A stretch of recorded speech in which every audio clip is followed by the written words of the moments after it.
Hello বন্ধুরা, আজ আমি বানাতে চলেছি চিচিঙ্গা ও চিংড়ি মাছের দুর্দান্ত একটা রেসিপি। দেখতে যেমন সুন্দর, খেতেও দারুণ।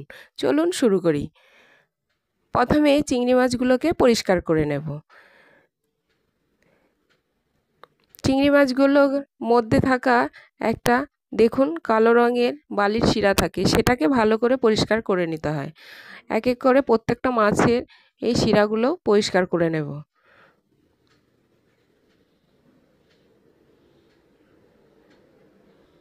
চিংড়ি মাছগুলো পরিষ্কার করে নেওয়া হয়ে গেছে। এবার পরিষ্কার জলে সেগুলো ভালো করে ধুয়ে নেব।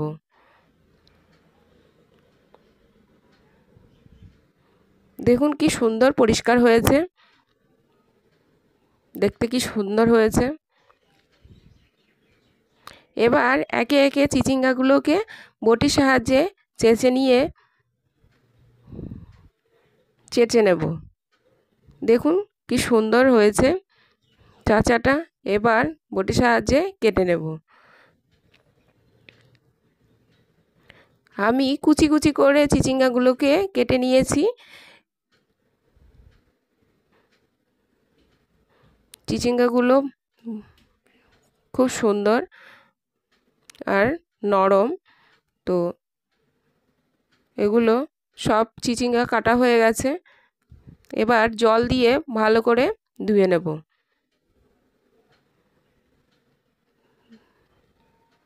ধুয়ে নিয়েছি। এবার কড়াইতে জল দিয়ে সেখানে চিচিঙ্গাগুলোকে একটু সেদ্ধ করার জন্য বসিয়ে দেব 5 মিনিট। এইদিকে নুন আর হলুদ দিয়ে চিংড়ি মাছগুলোকে ভালো করে মাখিয়ে নিয়ে কড়াইতে তেল গরম করে এবার চিংড়ি মাছগুলোকে ভাজতে থাকতে হবে। চিংড়ি মাছ ভাজার পাশাপাশি আমি এদিকে আদা, পেঁয়াজ, রসুন, জিরে এগুলো দিয়ে একটা মশলা তৈরি করতে দিয়ে দিলাম। চিচিঙ্গাগুলো সেদ্ধ হয়ে গেছে। এবার চিচিঙ্গাগুলোকে নামিয়ে নেব।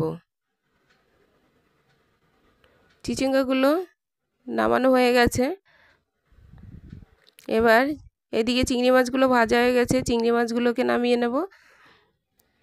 চিংড়ি মাছগুলোকে নামিয়ে নিয়ে সেই কড়াইতে সামান্য পরিমাণ তেল দিয়ে জিরে, পাঁচফোড়ন ও তেজপাতা ফোড়ন দিয়ে ভালো করে নেড়ে তাতে দিয়ে দেব পেঁয়াজ কুচি। এবার পেঁয়াজ কুচিটাকে একটু লাল লাল ভাজা হয়ে আসলে তাতে দিয়ে দেব টমেটো কুচি। টমেটো কুচি দেওয়ার পরে দেখুন কালারটা কি সুন্দর এসেছে।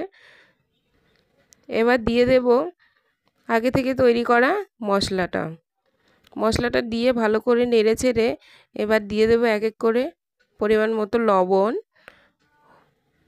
হলুদ গুঁড়ো, লঙ্কা গুঁড়ো আর ধনে গুঁড়ো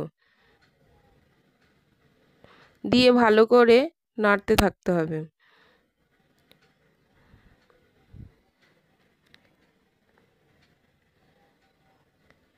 মশলাটা প্রায় কষানো হয়ে এসেছে। এবার তাতে দিয়ে দেব চিচিঙ্গাগুলো দিয়ে ভালো করে নেড়ে চেড়ে এবার দিয়ে দেব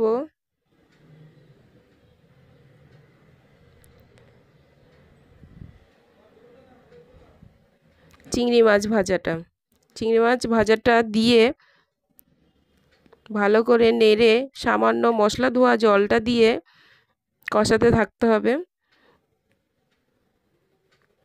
এবার একটু ঢাকনা দিয়ে কিছুক্ষণের জন্য রেখে এবার উল্টে নিয়ে ভালো করে নেড়ে চেড়ে ধনেপাতা কুচি দিয়ে নামিয়ে নেব।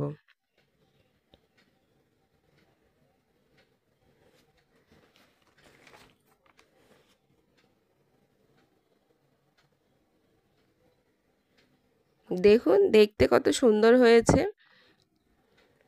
এটা ভাত ও রুটির সাথে খেতে দুর্দান্ত লাগবে।